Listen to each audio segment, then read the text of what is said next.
El doctor Juan Carlos Solís es candidato a la vicepresidencia de la República, acompañando al papeleta al señor Guillermo Lasso, son los candidatos de Creo. Doctor Solís, ¿cómo está usted? Buenos días. Buenos días, un gusto, Jorge. Para mí el gusto, doctor. Ustedes, me refiero al binomio, está insistiendo mucho en el tema propuestas, pero creo que hay un tema básico que es cuestionar el modelo de Estado, en que crece el Estado a costa de las libertades, de los derechos y las garantías de los ciudadanos. ¿Por qué esa posición, doctor? Bueno, yo creo que al pueblo ecuatoriano hay que darle una alternativa, hay que darle una propuesta para que pueda contrastar, y dentro de esa propuesta está el evidenciar justamente que este modelo que nos gobierna actualmente, ya 6 años casi, se sustenta sobre pilares fundamentales que son el miedo, es decir, infundir miedo a todo nivel. El ciudadano común y corriente tiene miedos, sea por los mecanismos de control del Estado, por los mecanismos de injerencia del Estado en todos los aspectos de la vida del ciudadano.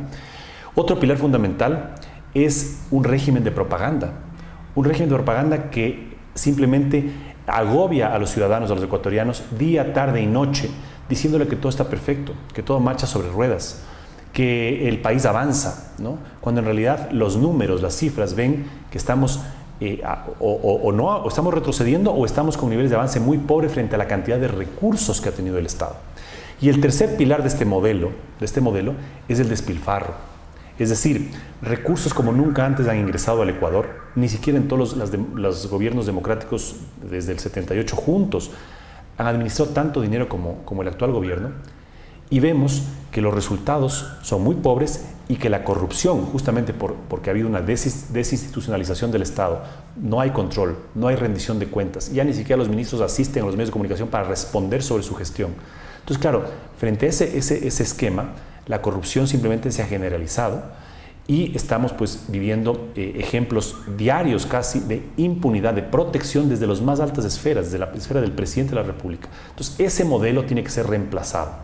Y en la propuesta que nosotros llevamos al pueblo ecuatoriano decimos que nuestro modelo tiene que fundamentarse en las instituciones, hay que recuperar las instituciones del Estado, porque de lo contrario, las cosas que le preocupan al pueblo ecuatoriano, que son empleo, que son seguridad, que son un agobio por tantos impuestos, no pueden corregirse mientras no hayan instituciones. No pueden corregirse mientras no vivamos en un Estado de Derecho en donde se respeten las libertades del ciudadano. Pero todo eso, doctor Solís, me parece que a Guillermo Lasso le ha faltado cuestionar. Él ha hecho propuestas, por ejemplo, la eliminación de nuevos impuestos, pero no ha cuestionado duramente un modelo tan peligroso, tan represivo, tan violento, con tanta capacidad de dividir a los ecuatorianos como el modelo que ha padecido el Ecuador estos últimos 6 años. ¿Por qué no lo cuestionan el modelo que es el problema central del Ecuador actual? Yo creo, Jorge, que sí se ha cuestionado el modelo. Lo que pasa es que la percepción de la ciudadanía es que esa crítica no ha sido suficiente, ese enfrentamiento a ese modelo perverso que nos gobierna no ha sido suficiente, porque las reglas de juego electorales han cambiado y han sido amañadas en favor del gobierno. Mientras que tenemos un gobierno que día, tarde y noche nos está bombardeando con propaganda, porque no es información pública relevante para los ciudadanos, sino es propaganda, denigrando, denostando, descalificando a otros candidatos, ¿no? Diciendo sus verdades, que en el fondo son mentiras, pero que las repiten 100 y 1000 veces, ¿no? Nosotros tenemos espacios cada vez más limitados para difundir nuestro discurso. Y claro, frente a esos espacios limitados tenemos que privilegiar las propuestas que llevamos al pueblo ecuatoriano, ¿no? Entonces, y cuando hacemos críticas, ¿no? Digamos que no tienen el impacto que tienen un régimen de propaganda del gobierno. Entonces, hay la percepción, pero definitivamente nosotros, el binomio Guillermo Lasso, Juan Carlos Solís, estamos identificando esos problemas estructurales que van a terminar por destruir el país, van a terminar por arrinconar al ciudadano en base a miedos, ¿no?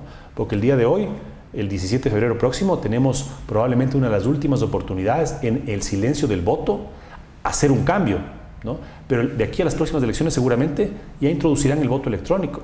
Y entonces ese miedo infundido a la ciudadanía, ¿no? Simplemente se trasladará ahora a que el ciudadano piense, como es electrónico, entonces capaz que ahora tienen un registro o una base de datos como tenían de las firmas de adhesión, que se reveló que el CNE conservaba una base de datos en donde estaban las preferencias o las adhesiones o las simpatías electorales de todos los ciudadanos ecuatorianos, ¿no? Y todos esos datos de los ecuatorianos están manejados por el gobierno, no por un ente independiente que pueda garantizar la pureza y la seguridad de esos datos, ¿no? Entonces, Ahora tenemos la oportunidad el 17 de febrero todavía de manualmente y en una papeleta marcar por un cambio y rechazar este modelo absolutamente caduco y anacrónico que nos gobierna, Jorge, porque el presidente y muchos colaboradores de su círculo de sumisión, porque en realidad es lo que tiene, no hay una meritocracia, es un círculo de sumisión, ¿no?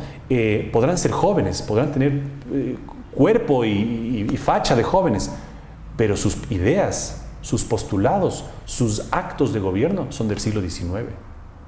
Sí, en el mejor de los casos de los años 60 del siglo XX, en el mejor de los casos. Pero en todo caso, usted dice la propaganda, y es evidente, los ecuatorianos nos están bombardeando con la complicidad del Consejo Nacional Electoral que está permitiendo pasar como información a lo que es notoriamente propaganda. Con todo eso, doctor Solís, ¿se le puede ganar a Correa y a todo su inmenso aparato? Se le va a ganar, Jorge.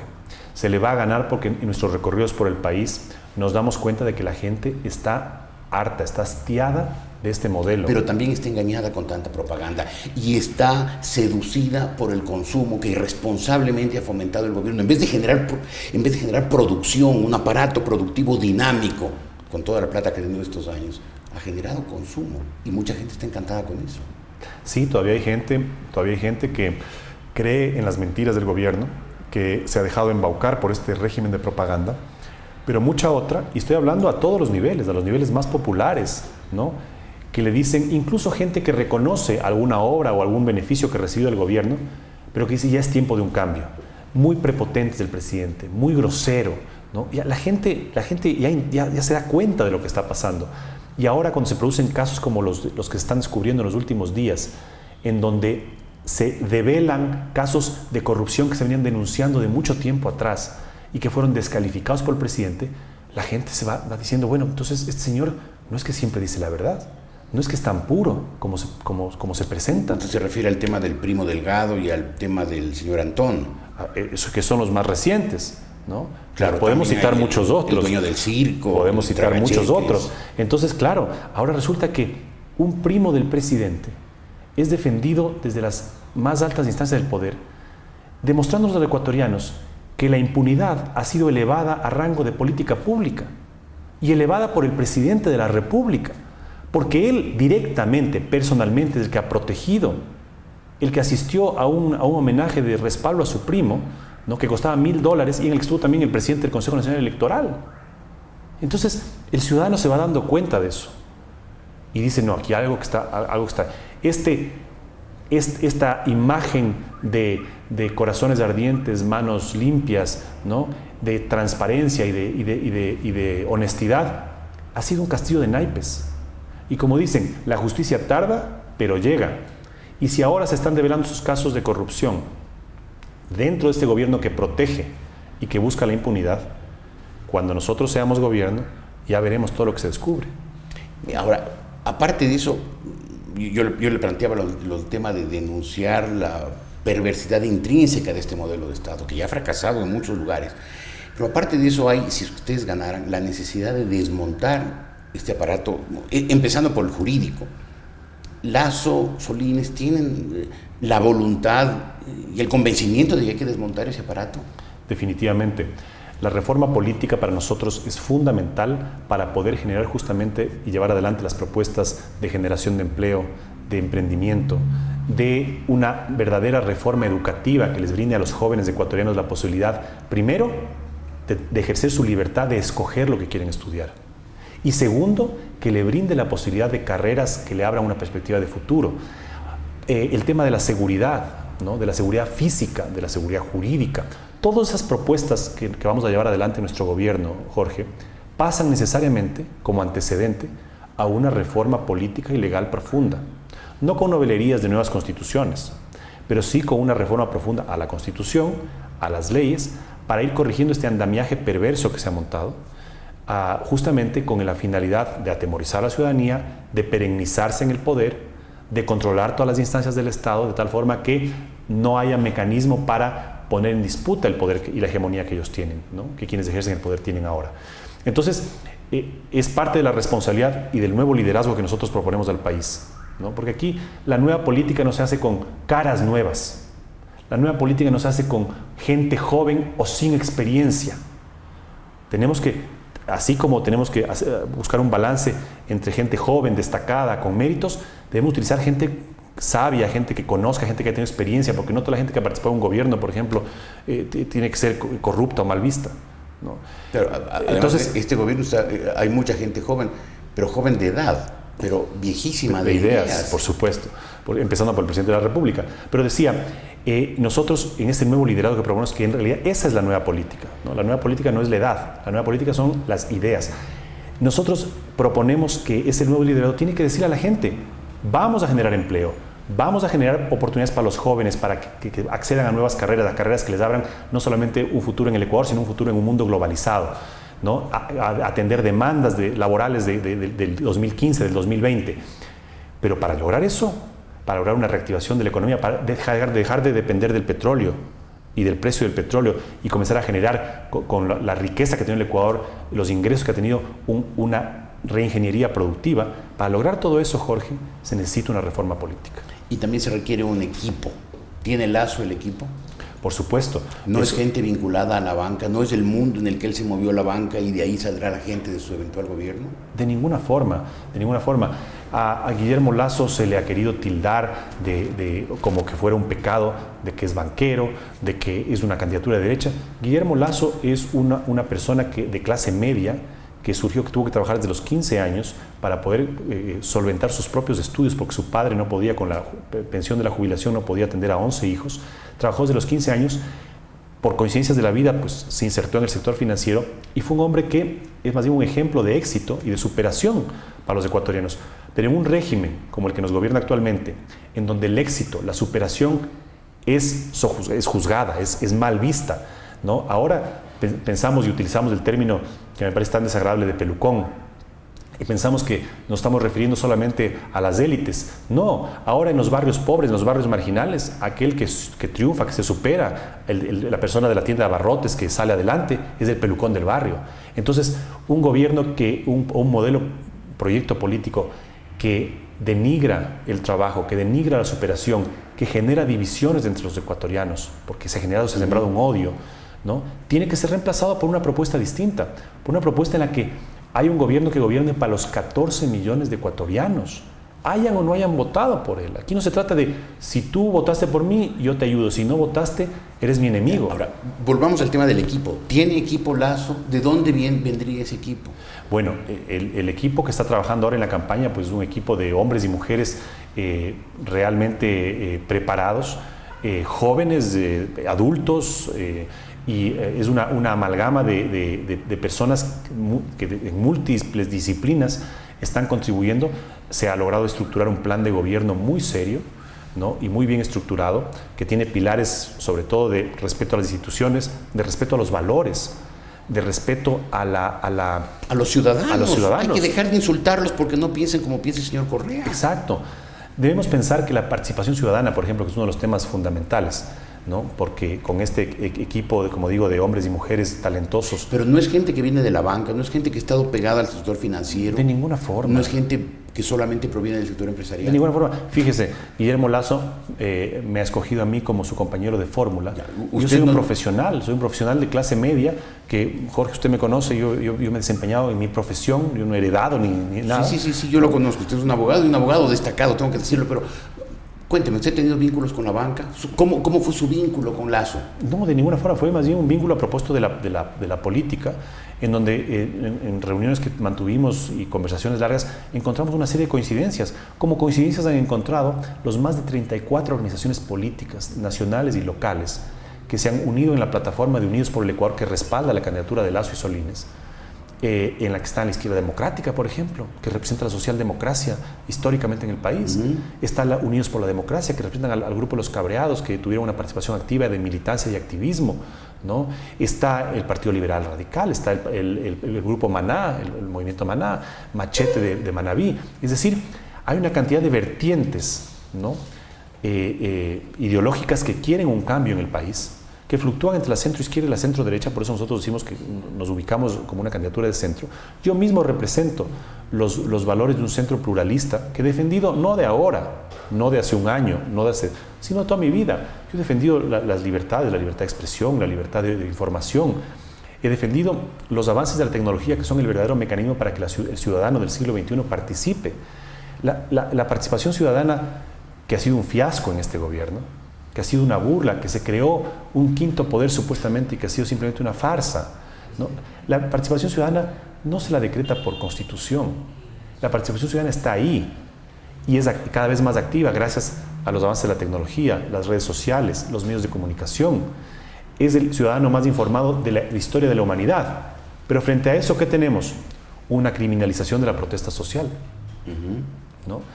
Que está ahora señalada porque, no sé si usted recordará, Jorge, a mí el presidente me dedicó cadenas en las sabatinas, videos. No, nunca las veo, sí, no tengo para qué. Diciéndome que soy un mentiroso, poniéndome un sello en la cara, en videos, en medio de la sabatina, que dice mentira comprobada, porque dije que este gobierno perseguía a quienes opinan distinto y me refería a la criminalización de la protesta social. El último informe de la Comisión Económica y Social de Naciones Unidas, de la ECOSOC, ahora a principios de diciembre, señala como uno de las preocupaciones que tiene frente al país la criminalización de la protesta social. Y los 10 del Uluncoto se han convertido en un caso emblemático que ahora, por la campaña, al igual que se apresuran rápidamente a denunciar al señor Antón de la Comisión de Tránsito, a hacer toda la pantomima con el primo del presidente Pedro Delgado, ¿no? Porque quieren, digamos, cubrirse de un halo de que ellos están persiguiendo, ¿no? Lo mismo hicieron ahora con el recurso de habeas que se les dio a los 7 al menos del Uluncoto. Pero detrás de eso, ¿qué hay? Detrás de eso hay una persecución a los activistas sociales. Sí. Detrás de eso, ¿qué hay? Hay una defensa de la corrupción, ¿no? Desde la presidencia de la República se defiende. Ofensa, ¿no?, y descalificación de todo aquel que se atreve a opinar lo contrario de lo que mal opina el presidente. Exacto. Nos dicen que hay una nueva justicia, ¿no? Y tenemos sí, hay una nueva justicia, la peor que ha habido, la de ellos, ¿no? Una peor justicia. Y sin embargo, el veedor Baltasar Garzón, a pesar que fue un veedor bien sui generis, porque no es que estuvo presente aquí en todo el proceso, sino que venía de rato en rato. Pero viniendo de rato en rato, el señor Garzón señala todas las preocupaciones con respecto a la famosa reforma de la justicia. Y vemos ayer, perplejos, sobre todo los abogados, que un caso que se venía denunciando ya meses atrás, que el señor Antón, la Fiscalía no hizo absolutamente nada, pero ayer, porque el señor Mera dice actúen, la Fiscalía de Pichincha actúa inmediatamente contra el señor Antón. Y todo el tiempo pasado, claro, y todo lo que se les dijo a los periodistas, ¿de qué se les tachó a los periodistas que investigaron el caso del primo del presidente? ¿No? Claro. De mala fe, de irresponsables. El presidente dijo textualmente, no contrastaron, refiriéndose a una nota del Comercio, no contrastaron, publicaron una falsedad y tendrán que responder ante la justicia. Y a los periodistas. Resulta que la falsedad ha sido cierta, pero estrictamente cierta. Y me pregunto. Entonces, ¿quién dijo la falsedad? Exacto. Hay que señalar con el dedo quién fue el mentiroso, quién fue el que falseó. Exacto. Y dijo, refiriéndose a las investigaciones de la prensa con respecto al caso de Delgado, dijo, son porquerías y patrañas, ¿no? Y luego dijo, se refirió a los periodistas como sátrapas, miseria humana, incapaces y mala fe. Dejemos de entonces, claro, ahora uno dice, ¿y qué pasa con esos periodistas? El presidente ha dicho, es uno de 200 casos. No, es uno de 200 casos que puede salir a la luz pública, porque los otros 200 tardarán, pero saldrán también, ¿no? Lo que usted dijo, la prensa... La justicia tarda, pero llegará. La prensa es el último rezago que tenemos de la democracia en el Ecuador. La prensa libre. Hay que defenderla. Y hay que defenderla, porque de lo contrario estamos perdidos. Pero eso obliga a quien sea el próximo presidente del Ecuador, cuando quiera que eso ocurra, a ser no solamente un respetuoso de la libertad de información, de la libertad de opinión, sino un defensor, un garante, porque en estos 6 años el Ecuador ha padecido un régimen de persecución a todo aquel que discrepa. Pues Jorge, doctor Solines, le comento una cosa. El presidente no asistió al debate presidencial, ¿no? Que me parece una falta de respeto con la ciudadanía y con la democracia. Ayer nuestro candidato Guillermo Lasso, mi compañero de fórmula, asistió a un foro de radios públicas controladas por el gobierno y dio la cara y estuvo ahí para responder todo.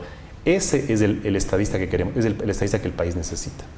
Gracias, doctor Salinas, por haber estado aquí. Y finalmente una aclaración, cuando yo hacía estas preguntas sobre la banca, no es porque tenga absolutamente ningún cuestionamiento por la banca. Después de la gran crisis del año 98-99, los bancos que sobrevivieron y los banqueros que sobrevivieron es gente que ha pasado todas las pruebas, pero hay que hacer estas preguntas simplemente para lograr las aclaraciones que el país requiere. Fue el doctor Juan Carlos Salinas, candidato a la vicepresidencia de la República, con Guillermo Lasso.